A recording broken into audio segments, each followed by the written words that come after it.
ఖురాన్ కి బైబిల్ కి ఎవరైతే కనెక్ట్ అయ్యారో ఇప్పుడు దాకా వాళ్ళు ఎటువంటి హింస చేయలేదని నేను గర్వంగా చెప్తాను. స్పిరిచువల్ గా కనెక్ట్ అయ్యారో హింస చేయలేదు. అందుకు 200% నిదర్శనం.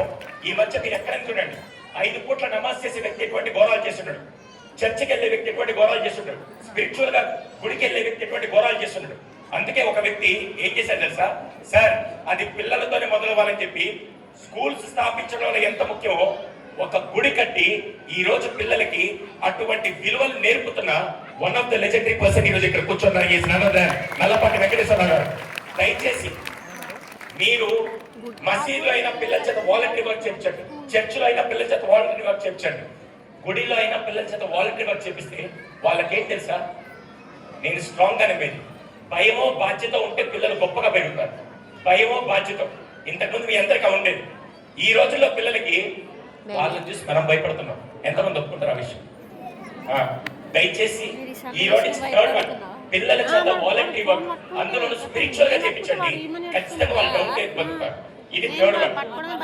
నాలుగోది లాస్ట్ రెండు చెప్పేసి సింపుల్ గా రిక్వెస్ట్ చేస్తా, ఎంతమంది మీ పిల్లలు మొబైల్ అడిగారని మీరు అనుకుంటున్నారు?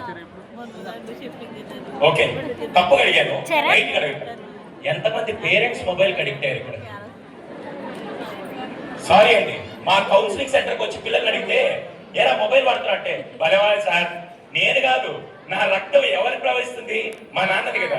మా నాన్న రోజు ఇంటికి రాగానే అదే పనిలో ఉంటాడు, ఆయన చూసి ఆ జీన్సే కదా నాలో ఉండేది అని చెప్పి వాడు అదే పని చేస్తున్నాడు. మొన్న తిరుపతికి వెళ్ళా, అద్భుతం ఏం తెలుసా, పిల్లలు కాదు పేరెంట్స్ అడిగితే నాకు ఎలా తెలిసిందంటే, తిరుపతిలో ట్రెడిషన్ ఏంటి, ఏం తీసుకెళ్ళకూడదు గుడి లోపలికి? వినపడలా, అస్సలు వినపడలా. నేనేం చేశాను తెలుసా, పచ్చి కట్టుకుని దర్శనానికి వెళ్దాం క్యూ లైన్ లో వెళ్తుంటే, ఆ రోజు నాకు అసలే సైకాలజిస్ట్ నా అబ్జర్వేషన్ ఎక్కువ, వేరేకి వెళ్తూ ఉంటే ప్రతి 20 నిమిషాలకి అందరు ఏం చేశారు తెలుసా, ప్రతి 20 నిమిషాలకి ఓకే ఓకే ఓకే అప్పుడు నాకు అర్థమైంది, అడిక్ట్ అయింది ఫస్ట్ పిల్లలు కాదు పేరెంట్స్. దయచేసి నాకు మ్యామ్ కూడా చాలా వ్యాలిడ్ పాయింట్ పెట్టారు. ఏం తెలుసా, పిల్లలు చెప్తే విని నేర్చుకుంటారా, చూసి నేర్చుకుంటారా? చూసి నేర్చుకుంటారా? అలాంటప్పుడు పిల్లల ముందు మాత్రం రాత్రిపూట, ఉదయం పూట మాట్లాడి మధ్యాహ్నం పూట మాట్లాడు, రాత్రిపూట మాత్రం తినే టైంలో ప్రొడక్టివ్ వేస్ట్ చేయండి.